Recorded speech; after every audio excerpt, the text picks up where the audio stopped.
السلام علیکم ورحمۃ اللہ وبرکاتہ۔ سفر آخرت لیکچر 6 اہم پوائنٹس۔ ہر آغاز کی ایک انتہا ہے۔ زندگی کے ساتھ ہی موت کا وقت بھی لکھا جاتا ہے۔ موت پر حق ہے لیکن خوش نصیب وہ ہے جسے ایمان پر موت آئے۔ موت کی سختی پر صبر کرنا بھی ایمان والوں کی نشانی ہے۔ ایک سمجھدار مسلمان کی یہ دعا ہونی چاہیے کہ اس کا خاتمہ ایمان پر ہو۔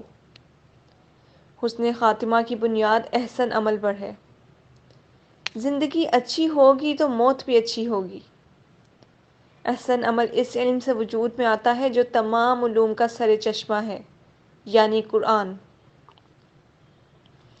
جب تک انسان قرآن پر عمل نہیں کرتا، وہ اس کی کتنی ہی بڑی خدمت کر لیں وہ اس کو فائدہ نہ دے گا بلکہ اس کے خلاف حجت بن جائے گا۔ بامقصد زندگی کے لیے عمل ضروری ہے۔ کیا ہم اپنے آپ کو نفس مطمئنہ پاتے ہیں؟ ہم سب کو اپنا محاسبہ کرنا ہے۔ ہم عموماً اپنے آپ کو تسلیاں دیتے رہتے ہیں۔ ہم سب اس وقت تک مطمئن نہیں ہو سکتے جب تک ہمارا معاملہ اللہ تعالیٰ کے ساتھ درست نہیں ہو۔ اگر ہم اس ساری زندگی میں اللہ کو راضی نہ کر سکے تو گویا ہم نے کچھ نہیں کیا۔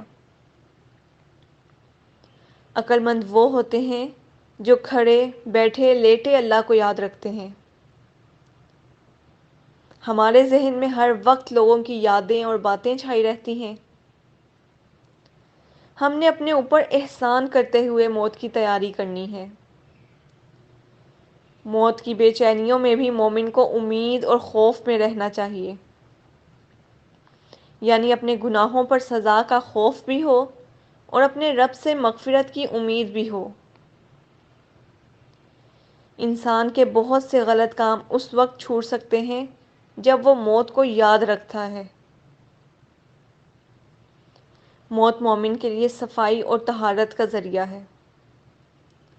موت درجات کی بلندی کا سبب بنتی ہے۔ اللہ کے بارے میں ہمیشہ اچھا گمان رکھنا چاہیے۔ ہمیشہ آسان موت کی دعا کرنی چاہیے۔ مومن موت کے وقت بھی اللہ کی تعریف کرتا ہے۔ مریض کے لیے بخشش کی دعا کریں۔ خود مریض بھی دعاؤں کی کثرت کرے۔ مریض کے بارے میں بھی اچھا گمان رکھیں۔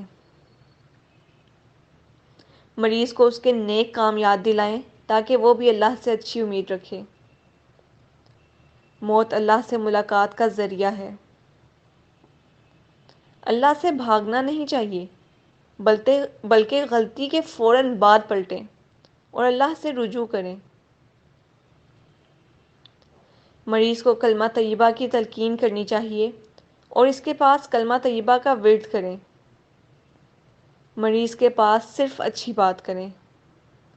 وما علینا الا البلاغ۔